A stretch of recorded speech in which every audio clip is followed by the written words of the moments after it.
Ohio State's picking up serious momentum in the trenches. IMG's Cameron Brickle is the latest to commit.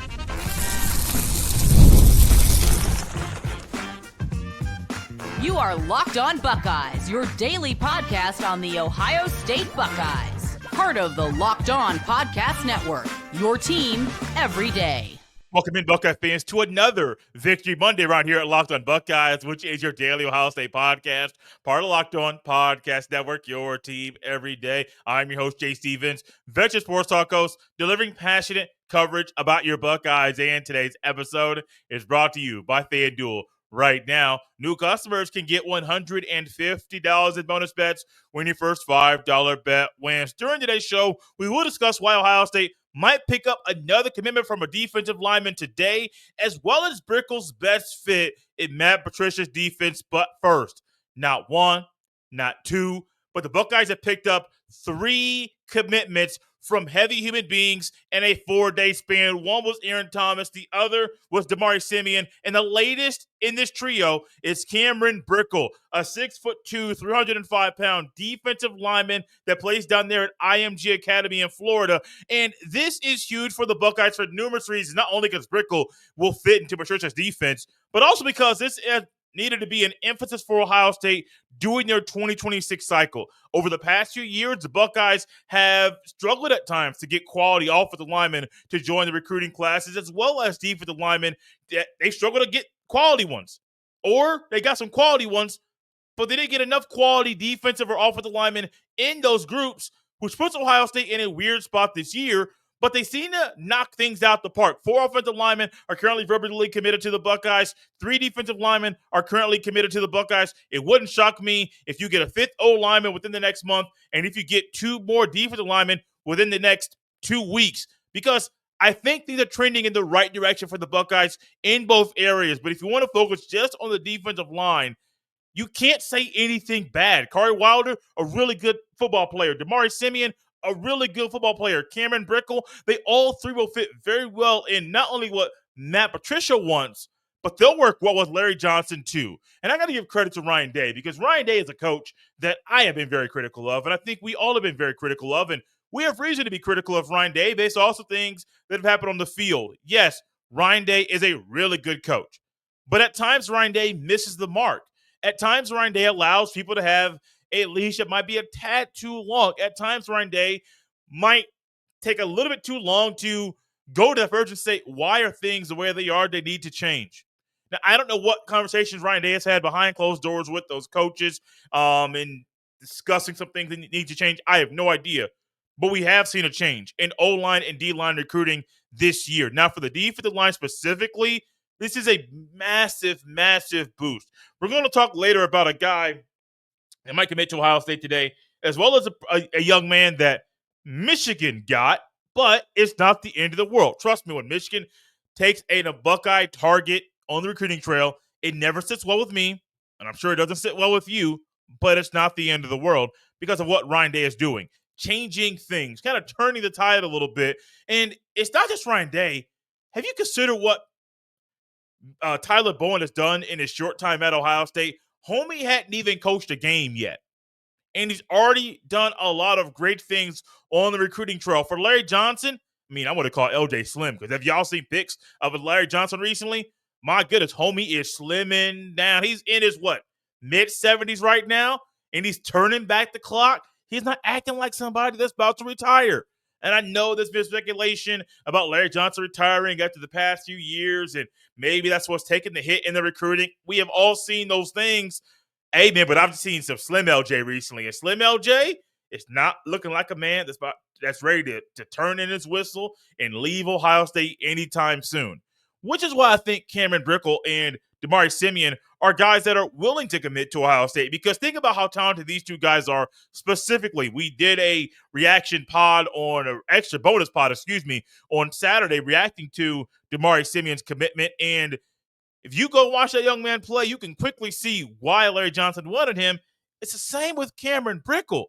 These two guys on the defensive line in the interior are guys, they're not going to mirror Tyler Williams or Ty Hamilton, but man, they can take some traits that Larry Johnson throws at them that show that they are doing some of the same things that Tyleik Williams and Ty Hamilton did, that those two guys did last year. A little bit different because I don't think either one of them has the quickness or the size and quickness combination that a Tyleik Williams has. Neither of them yet have the just sheer power and muscle that Ty Hamilton has. I mean, if you look at him on the football field and you see him just walking around, you may think, man, homie eats push-ups for breakfast because his arms are just so big and his chest is so muscular. But that's what you got to do to be a beast on the interior, which is why I think Damari Simeon and Cameron Brickle, as they get to Ohio State, they'll gain a little bit of weight. They will be guys that Ohio State is working towards accomplishing certain goals. And I think they're ideal for the Buckeyes moving forward. While I always say around here, this may sound like a broken record, but it's okay. It's the truth. It's not going to be the last time I'm going to say it. It's the fact that you get guys like this to commit. If I'm a linebacker, I want to know who in that recruiting class is going to be in front of me. Yeah, I know the edge guys are very, very important, but if I'm a Mike linebacker, baby, who are my two D tackles in front of me? Or if I'm a Mike linebacker, am I running is it a 3-man front? Who's my nose?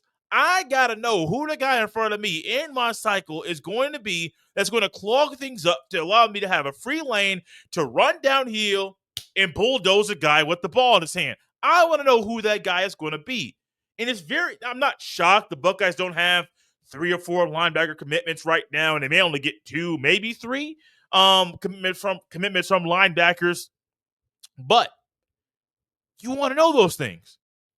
And now that Ohio State has 2 defensive tackles in this group right now, Brickle is a 2026 in the class of 2026. It wouldn't shock me if you get 1 more linebacker or maybe 2 by the end of July. Why? Because this is going to help. Also, little side note. I haven't thought about this kid in a while, but I think it's worth it. Don't forget the name Luke Fahey. Because as Ohio State just brought in Aaron Thomas, who is more of your traditional offensive tackle, can play right or left tackle. It wouldn't shock me if Aaron Thomas's commitment impacts Luke Fahey all the way out there in Cali, who just came into Ohio State, got an offer during his official visit, and is maybe wondering, saying, I know who the guys on the outside are. Those are some dogs, and Ohio State might pick up a 5th. I get that. Okay, cool. I know they got a tight end in there, and he's a really good tight end. Okay, I got that. Who's protecting my blind side? Because knowing who's protecting my blind side in my own recruiting class is going to make me more comfortable to commit to that school. Now, if the person that's coming in and you look at the guy at left tackle that's protecting your blind side, and the next thing you know, you're realizing, yeah, I'm not trying to be right there when he's blocking on the left side. Well, that may sway my commitment. But for Luke Fahey, knowing that Aaron Thomas is already committed and knowing that people are looking for the trickle-down effect and looking for someone that they can trust, it wouldn't shock me at all if we see a Luke Fahey commitment to Ohio State. I don't know if he's leaning that way or not. I think the Buckeyes are picking up steam in his commitment. I don't think Indiana is there anymore. Right now, I think it's a 2-headed race between Stanford and Ohio State. Does he want to stay with the in-state school in Stanford or come to the Midwest to be a Buckeye? You know where my heart stands. You know where my head stands, excuse me. My heart, yeah, come on. But my head, the analyst in me, if I want to be a quarterback that wants to be developed at the highest level, I would leave the Cardinal and come to the Buckeye. That's just me. Also, there's a guy that left his home state and is going to be a Buckeye. That's Cameron Brickle. And I think I know the best fit for him when he comes to Columbus, Ohio. We'll dive into that next. This episode is brought to you by FanDuel. Summer sports are in full swing, and whether you're all about baseball under the lights, golf on the green, or high-stakes soccer action, FanDuel is the best way to make every game even more exciting. You're already following the action. Why not make it a little more thrilling? With FanDuel, you can get in on the game while your friends are getting sunburned at the beach. I've been using FanDuel to track my favorite matchups, and the app keeps it fresh with new daily promotions and fun ways to bet. Whether I'm placing a same-game parlay or watching a bet ride into the ninth inning. FanDuel makes it feel like I'm part of the action. New to FanDuel, new customers can bet just $5 and get $150 in bonus bets if your first bet wins. Open the FanDuel app today or visit FanDuel.com to get started. Thank y'all for tapping Locked on Buckeyes and making this show your first listen of the day. Ohio State keeps stacking beef in the middle, getting momentum building in the trenches. And that's a big thing for the Buckeyes because they need more beef up front. But while you're getting more beef up front, you want to make sure that the guys you're bringing in are not only quality athletes, but they're also guys that fit what you want from a guy on the interior of the Buckeyes defensive line. And Cameron Brickle is a fit. I'm not just saying that because this is a Buckeye show. I 100% believe he is a fit. At 6'2", 305 pounds, he's probably going to come to Ohio State, gain 10 to 15 pounds, shed some body fat, and be a well-rounded guy that's a developmental player. I'm not going to say he's going to come in and be a guy that's starting in year 2 or year 3. He might be in rotation in year 3, redshirt the first year, wait a little bit the second year, then in year 3, maybe get rotation, maybe have an opportunity to start. But I think at the end of his second year, definitely year 3 is when you'll get the bulk of his playing time, the early playing time, not all of it, but the early playing time of him in his Buckeye career. But what's the best fit for him? I think you're going to naturally think a guy at 6'2", 305 that's coming into Ohio State is probably going to be a one-tech or a nose. A one-tech in a 4-man front, a nose in a 3-man front. That's probably where you might land. But the more I watch him play, I think 3-tech is where he's going to be. That's aside from a quote I'm going to read you in a little bit that he relayed to 24/7 Sports about what he thinks is the best thing for him. I think for him, just in general as a player, let him beef up a little bit. Allow him to keep his quickness. Allow him to keep his power. He has a relentless motor. So I do think at 3-tech, you're not getting clogged in by all of the guys on the interior. I think getting a little bit outside away from the ball, not all the way out in a wide 9, but getting him out just a tad, I think he is someone that's going to be a lot of fun to watch in a few years at the 3-tech. And I'm going to come down on my computer, that is, and read a quote that he gave to 24/7 Sports about what he believes the best fit is for him at the next level. Well, I think he can be a 4-man, work well in the 4-man front or 3-man front. He thinks the best scheme for him is a 4-3. Here's what he told 24/7 Sports about why he thinks the 3-tech is the best fit for him. Quote, I feel like I've been playing so many schemes growing up that there's perks of playing on different teams. So it personally doesn't matter what the scheme is going to be.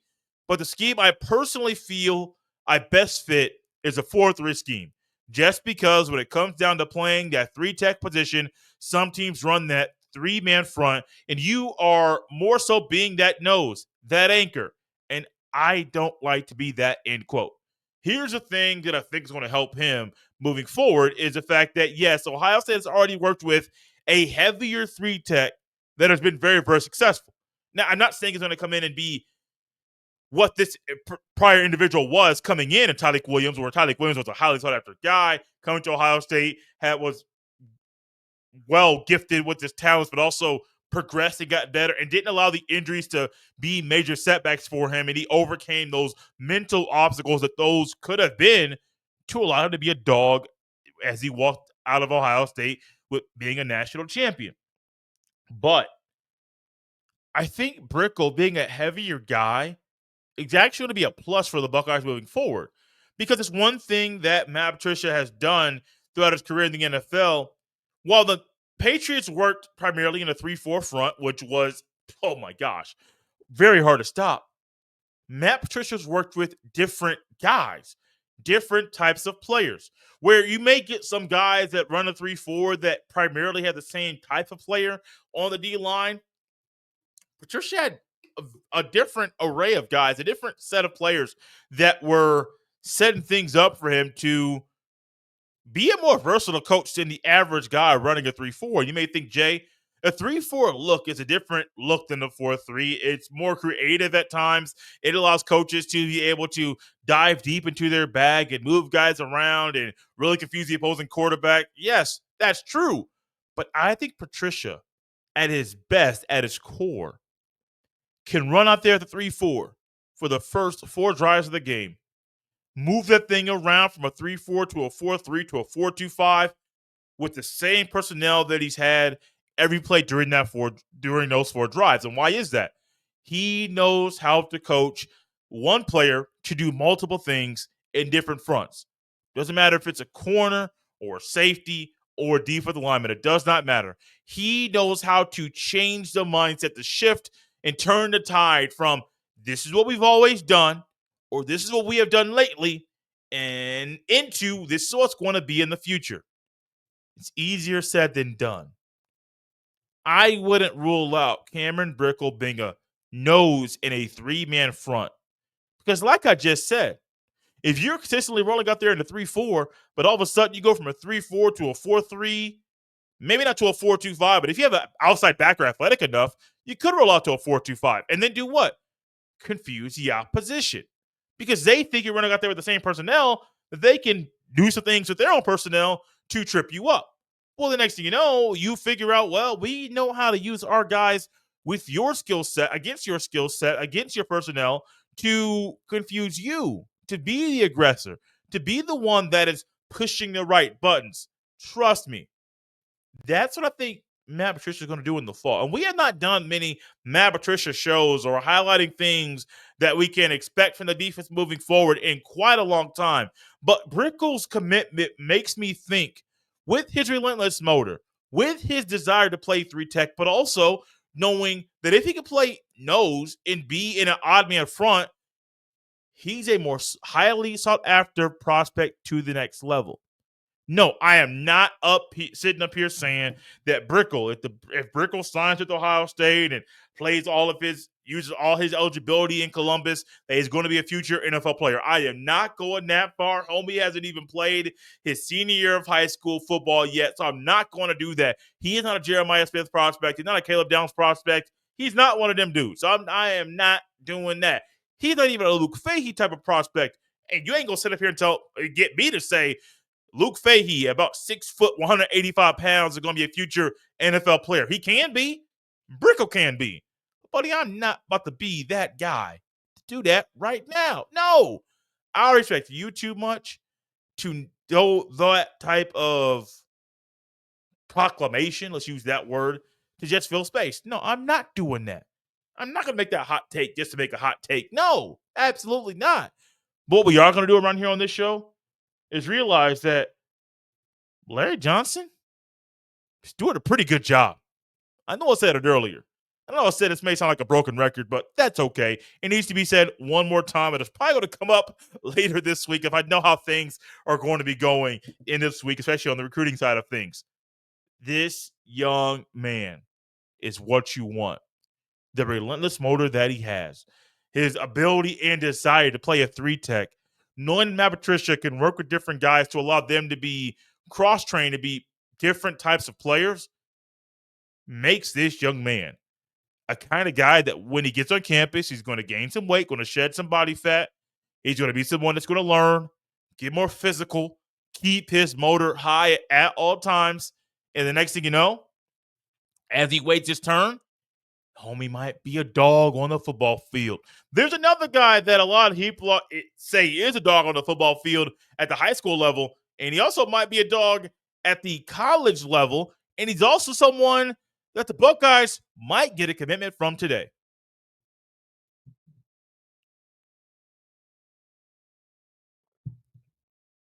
Thank you all for tapping in Locked on Buckeyes and making this show your first listen of the day. Ohio State's recruiting has been going pretty well. They got 3 commitments in 4 days. All 3 of them are guys that are in the trenches. Aaron Thomas, offensive tackle, Damari Simeon, D tackle, and Cameron Brickle, defensive tackle. That's great. That's huge. That's a great win for the Buckeyes in a short period of time. The Buckeyes currently have 18 guys verbally committed in the current cycle, and they might get a 19th commitment today as Landon Marne, standing at 6'3.5", 235 pounds, out of Duncanville High School, in Duncanville, Texas, is ready to announce his commitment today. And he is going to be deciding between Ohio State, Ole Miss, and Washington. And the one thing you may notice about that is he is not getting any there's not a school in this trio that is from the state of Texas where he plays football, which shocks me because the guy in his stature, a guy that plays like he is, a four-star kid, you would think the Longhorns or the Red Raiders or SMU or the Aggies, somebody would be like, hey, bro, I know where you at. I know you're one of them powerhouses down there. Come on and play here.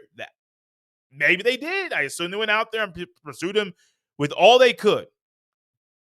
But he is saying, wait, it's Ohio State, Ole Miss, and Washington are in his final three that he is going to be choosing from today. And it wouldn't shock me if Ohio State would get a commitment from this young man, because there was another player that was on Ohio State's radar. Ohio State was pursuing him in Pierre Dean. Some call him, his nickname is PJ, at 6'5", 255 pounds, that he was expected to be an Ohio State target that was going to commit today.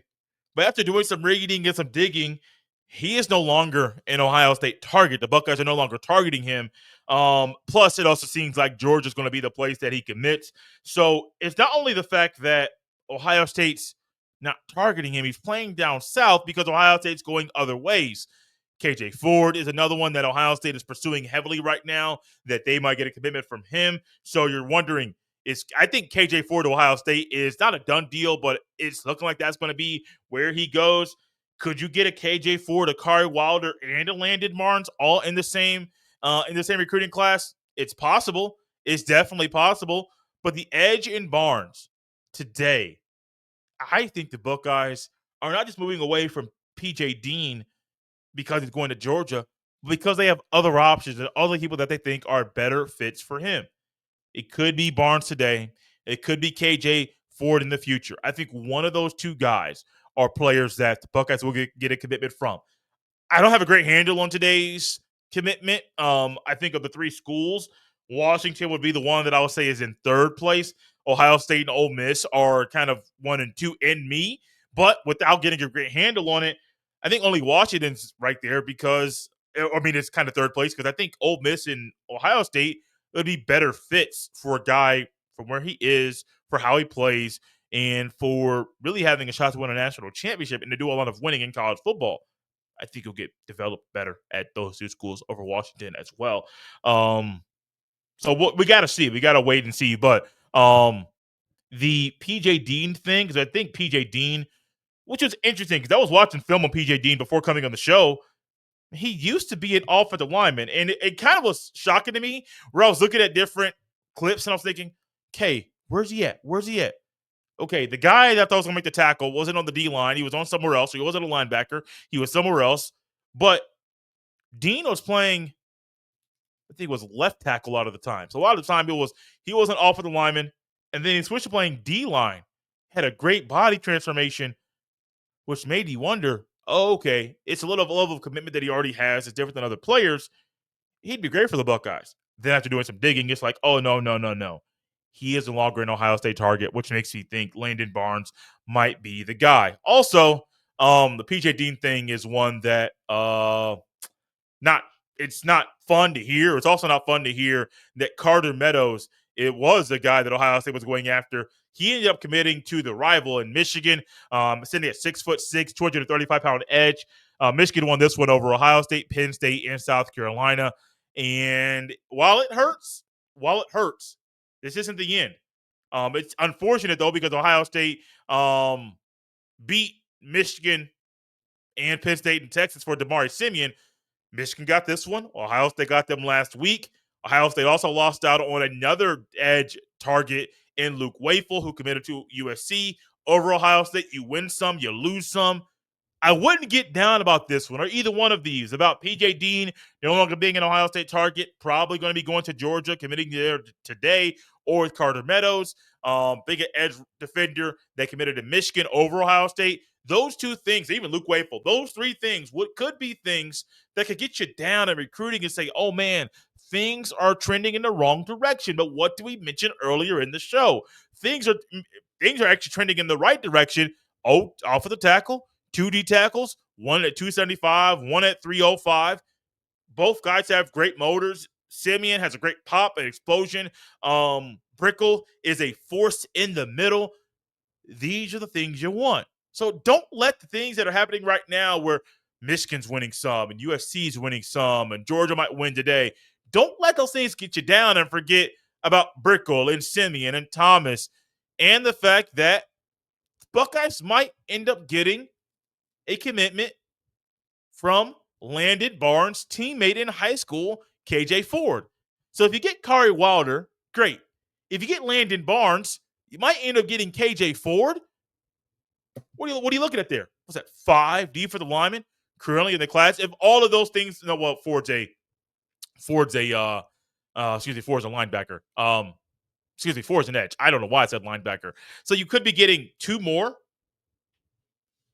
What is there to really be upset about? What is there to really hang your hat on? To say, oh, things are going in the wrong way.